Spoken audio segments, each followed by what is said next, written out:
தங்களுடைய உயிரை சுரக்கையாக நீத்தார்கள். பிறகு 1965ஆம் ஆண்டு கேளப்பழுவர் சின்னசாமி என்ற திராவிட முன்னேற்ற கழகத்தின் தோழர் திருச்சி ரயில் நிலையத்திலே 3 காலன் பெட்ரோலை ஊற்றிக்கொண்டு இந்தி மொழிக தமிழ் வாழ்க என்று இந்த உலகத்திலேயே தமிழ் மொழிக்காக தன்னையே அர்ப்பணித்த முதல் மொழிப்போர் தியாகி கேளப்பழுவர் சின்னசாமி அவர்கள். அவரை தொடர்ந்து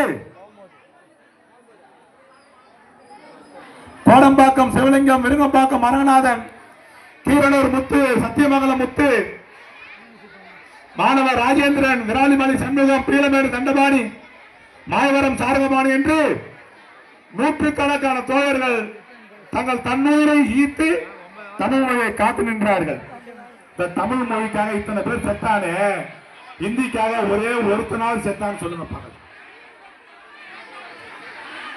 பிறகு 1986 அந்த மொழி போராட்டம் வந்து அடங்கியது.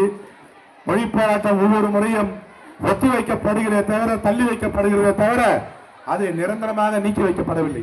அதே போல்தான் இப்பொழுது மும்மொழி கொள்கை. 3 மொழி, முதலில் இந்தி என்றார்கள், பிறகு நீங்கள் ஏதாவது ஒரு விருப்ப பாடத்தை பயிலலாம், அது தெலுங்கோ பிரெஞ்சோ என்று நம்ம ஏமாற்றுகிறார்கள். ஆனால் தமிழ்நாட்டிலே இந்திக்கு மட்டும்தான் ஆசிரியர்கள் அதிகம்.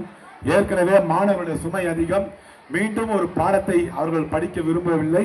விரும்பாத ஒரு மொழியை திணிக்கும் ஒன்றிய நரேந்திர மோடி அரசுக்கு இந்த கூட்டத்தின் வாயிலாக கண்டனத்தை தெரிவித்து தமிழ்நாட்டில் தமிழும் உட்காருங்க, ஒரு 5 நிமிஷம் உட்காருங்கம்மா, தலைவர் பிறந்த நாள் உட்காருங்க, பேசிக்கலாம். தமிழும் ஆங்கிலமும் தான் இருமொழி கொள்கையாக இருக்கும் என்று தலைவர் தளபதி அவர்கள் திட்டவட்டமாக கூறுகிறார். அதே போல ஆளுநர்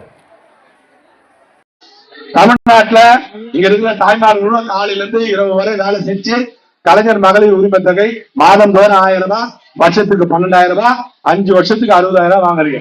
ஆனா வேலையே செய்யாம சம்பளம் வாங்குற ஒரு ஆளுநர் ஒன்றிய அரசால் தமிழ்நாடு அரசை கண்காணிக்க